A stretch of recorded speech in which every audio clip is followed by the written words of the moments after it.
podcast is part of the Sports Social Podcast Network. Champions are not born. They're forged. This is about turning the ordinary into undisputed. Available now. Ade Oladipo, brought to you by Undisputed. People, welcome to another episode of You Know What. I don't know what episode this is, but we are being consistent, which is important. We're going to do Car Diaries every single week because I love doing it. I do. And you guys like listening to it or watching it. I've just got out of the gym, as you guys probably are aware. It's been a week of slacking for me, like really slacking. I was in South Africa. I got back yesterday. I said to myself, I'm going to train every day out there just because I like training.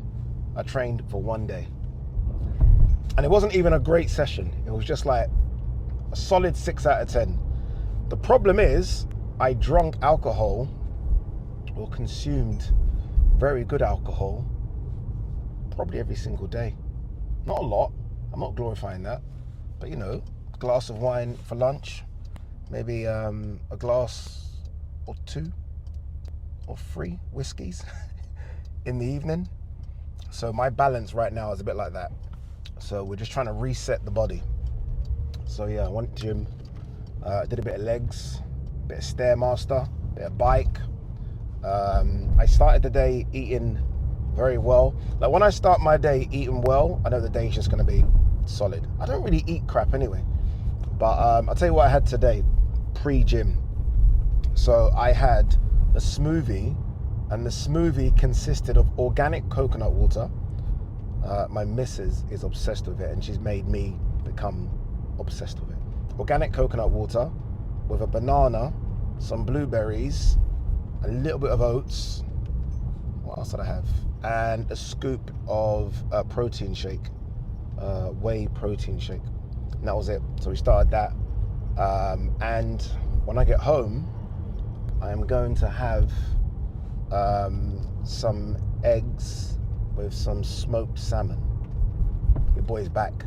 Your boy's back. Plus, when I go gym, I probably consume about 4 litres of water throughout the day. Probably consume about 1.5 litres at the gym. And then just throughout the day, I drink quite a lot of water. So yeah, that's how I'm going to reset my body. We're going to reset it. I go Nigeria on Saturday for this Amir Khan promotions event, which I'm looking forward to seeing how it looks. I want it to look good. I spoke to the organizer, not Amir Khan, but the guy that's kind of putting the money up. I spoke to him a couple of weeks ago, and he was like, Ade, we need you. Not like that, but he did kind of say, like, I'm quite important to this thing.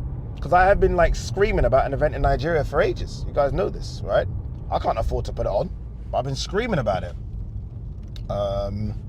So yeah, I fly out on Saturday. I think DAZN are showing it. That was my reason of getting involved in the first place, but I don't know what's going on. But regardless of whether they're showing it, I'm there to like do the best I can do, basically. Be the best Ade I can be. And I'm looking forward to it as well. Main event, Brandon Glanton versus Marcus Brown. Intriguing fight. I prefer this fight to Brandon Glanton versus Rocky Fielding. When I heard that, I was like, huh? How does that even make any sense? Like, Rocky Fielding hasn't fought for I don't know how long. So, look, Marcus Brown's not been active either, but, I mean, it's an easier sell. It is a bit weird. 2 Americans headlining in Nigeria, but I don't care. I just want an event in Nigeria. Moses the Talma is flying out. Lawrence Okoli is flying out, so the Nigerian brigade will be there. I think AJ's flying. I hope he is. I mean, he went to the event in Ghana. I mean, come on, dude. Come on. You've got to come to the event in Nigeria, please. He doesn't understand. Well, he does understand, like, how big of an impact, like, it will be if he is there in the crowd. AJ is a superstar, like a genuine superstar. Do you know what I mean? So hopefully, he does turn up. All right, let's talk about Matchroom's reality show. Is that fair to call it reality show on Netflix? It's not really a reality show, is it? but I think it's called The Greatest Showman. I'm pretty sure it's called The Greatest Showman. I loved it. Scores on the doors, a solid 8.5, 9 out of 10. I've got one more episode to go. I see someone on Twitter, you're going to get people that just hate a little bit, regardless of whatever comes out. They're like, oh, it's a bit scripted, innit? I'm like, every Netflix show or that kind of ilk is a bit scripted. Like this isn't breaking news, dude. This isn't breaking news. The reason I loved it so much is because I probably was at 90% of the events that was shown. And I've always wanted to, I've always spoke about me kind of doing a behind the scenes thing. And this was kind of it, right? I think you got to see quite a lot of raw emotion. I think Eddie, you saw it with I think we really saw it with the Nikisa thing. Nikisa, Eddie, obviously Katie, Amanda, that situation. We saw it with AJ when he lost. Like, you saw a lot of emotion from Eddie Hearn, and that's not for cameras. I've seen that. Like, I've been around Eddie like all the time after fights, and he does get very emotional because, and hopefully you guys believe me, I'm not just saying this to kiss ass, he develops a very strong relationship with quite a lot of his fighters. There's some that there is no relationship and it's just business, right? Just business. But I think the ones that you saw on that show, there's a relationship there as well, especially AJ and Katie. I mean, I think Eddie was open and honest to say, like, AJ's such a big part, an important part of Matchroom. Like, in terms of their growth, AJ must be so, like, key to how quick they became this sort of £1 billion company. He must be. And you saw that emotion when AJ got beat by Dubois. You saw it. Yeah, I loved it. Honestly, I liked it. I think, you know, the reason I have given it an 8.5 as opposed to a 10 is because there are so many other important people at Matchroom that it would have been nice to have seen. Like, you guys don't see Eddie's sister, Katie Hearn. Doesn't come on camera, doesn't do interviews. But my God, she, like, is a workhorse at these events, a workhorse behind the scenes, a workhorse. Like, we're in a WhatsApp group and Katie's always constantly, like, she is key to a lot, especially the UK events. I don't really go to the American ones, so I don't know if she does all the, I go to the big American ones, but you know that the average ones, I don't really go to them. So I don't know if she goes to the American ones, but in the UK, my God, like she must get in like bloody 500,000 steps a show. I'm not joking, she's everywhere. So it would have been nice to have seen Katie Hearn. Because when you think of the Hearns, you just do think of Barry and Eddie, and I get that. But Katie's so important as well. Alex Haynes, who does all the media for Matchroom, like, so everything that goes out media-wise, Alex is kind of the man for that. He's in a few of the shots, but I don't think he doesn't do like any sit-down interviews. So it'd have been nice to have heard from him as well. But look, ultimately the main protagonists are Eddie, Frank, and I'm happy that Emily Fraser got her time as well, because I've known Emily for, I'm gonna say about 3-4 years, but I've known her a lot in the last couple of years because I did the World Pool Championships. Don't know if you guys remember that, in Saudi Arabia, and fuck me again, another workhorse. Like, I feel like when I see Eddie, Frank, Katie, Emily, their work ethic, it makes me feel like I just need to work more as well. So they kind of motivate me. But it was good to see Emily get a lot of airtime because, again, maybe people don't necessarily put too much attention into like pool and what else did she say she does? The fishing. But it doesn't mean she's not working. Do you know what I mean? Doesn't mean she's not working. But yeah, I liked it, man. I really did. I really, really did. I think there should be a season 2. I mean, it's something that can be continuous, right? I'm guessing Eddie could probably do it just with Matchroom. It doesn't necessarily need Netflix, but Netflix just add a bit more to it. You know, I'm almost a bit upset. Obviously, I'm in it a couple of times, but I'm a bit upset that I'm not I didn't know at times that it was a Netflix series going on. Like, I just assumed when I saw the cameras around Eddie and everyone, Frank, Emily, I just assumed it was just Matchroom's cameras, just filming some sort of behind the scenes doc. I didn't realize it was bloody Netflix. But yeah, I just, like, I just love the raw emotion of it all. Again, yes, some parts are scripted. Phone calls maybe are scripted. Okay, cool.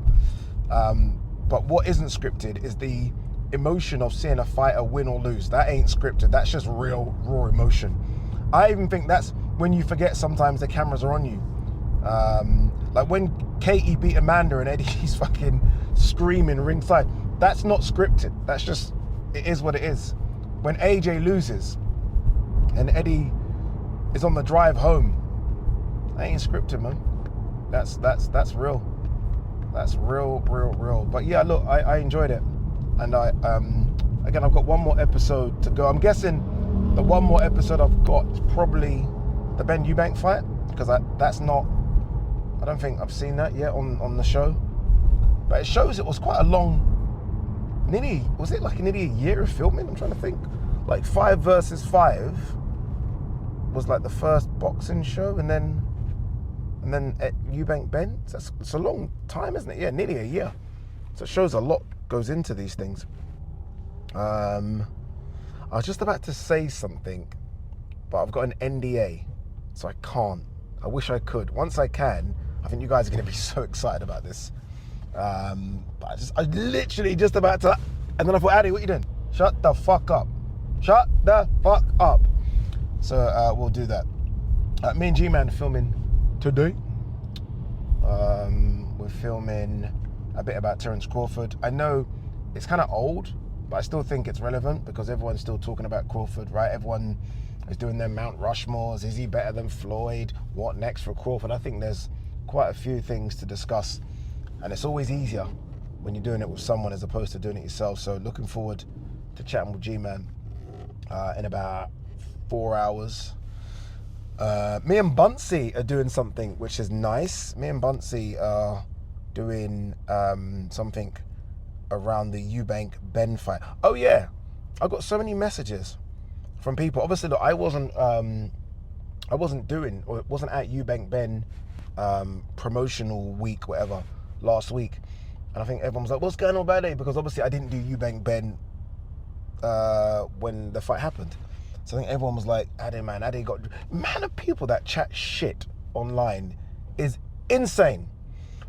Honestly, like, oh my God. So I was like getting tagged in things where people like, yeah, Ade's been dropped again. I'm like, I'm on holiday in South Africa, you dick.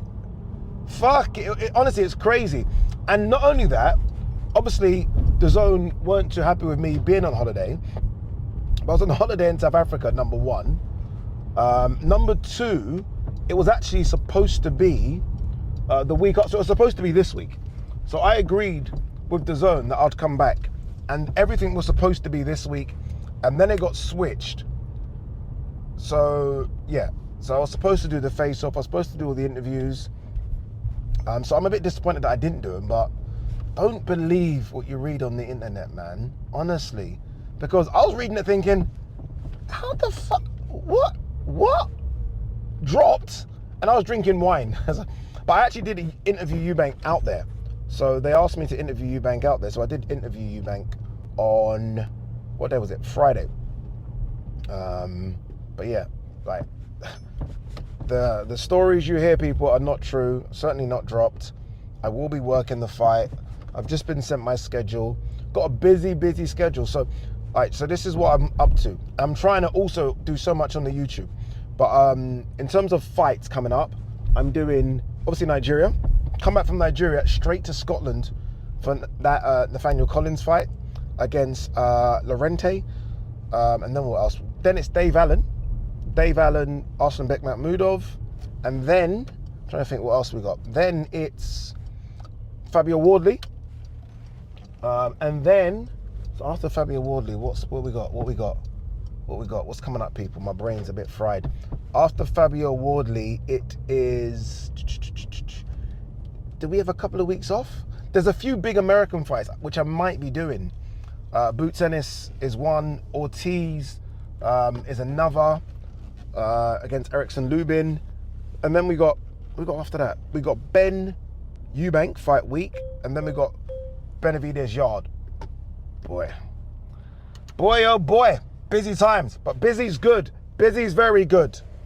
Peace and love. Champions are not born. They're forged. This is about turning the ordinary into undisputed. Available now. Ade Oladipo, brought to you by Undisputed.